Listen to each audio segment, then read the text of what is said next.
ایک لڑکی کی شادی ہوئی۔ شادی کی پہلی رات دلہا کھانے کا بڑا سا تھال لیے کمرے میں داخل ہوا۔ کھانے سے بڑی زبردست خوشبو آ رہی تھی۔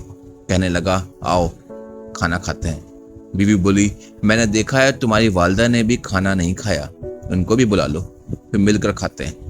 شوہر نے کہا وہ سو گئی ہوگی، انہیں چھوڑو ہم دونوں کھاتے ہیں۔ بیوی اصرار کرتے رہی اور وہ اسی بات پر مصر رہا کہ امی کو رہنے دو۔ جب بیوی نے شوہر کا یہ رویہ دیکھا تو اسی وقت طلاق کا مطالبہ کر دیا۔ شوہر بڑا حیران ہوا، اس نے بڑا سمجھایا لیکن وہ اپنی بات پر ڈٹی رہی، یہاں تک کہ طلاق ہو گئی۔ دونوں الگ ہو گئے۔ پھر دونوں نے دوسری شادیاں کر لیں۔ 30-35 سال گزر گئے۔ عورت کے بیٹے ہوئے بہت محبت کرنے والے، ماں کا خیال رکھنے والے، بہت آسودہ حال تھی وہ۔ اس نے ارادہ کیا کہ حج کرنا چاہیے۔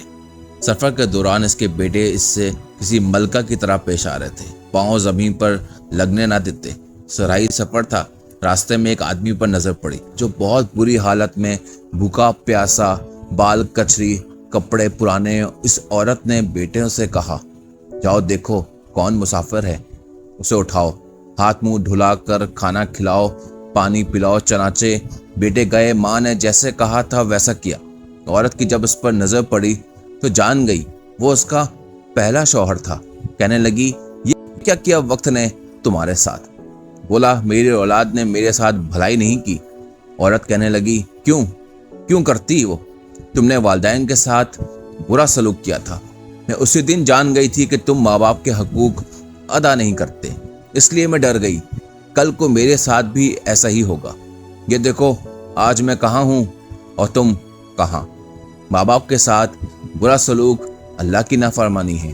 اگر اپنا بڑھاپا ہم شاندار گزارنا چاہتے ہیں تو والدین کے ساتھ شاندار سلوک کیجیے، کیونکہ یہ ایک ایسا عمل ہے جس کا بدلہ دنیا میں ہی دے دیا جاتا ہے، خواہ اچھا ہو یا برا۔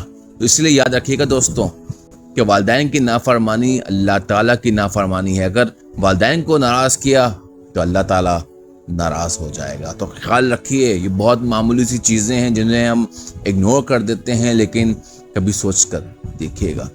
بہت بہت شکریہ مجھے سننے کا۔ میرے چینل کو سبسکرائب کر لیجئے، میری ویڈیو کو لائک کر لیجئے گا۔ اللہ حافظ۔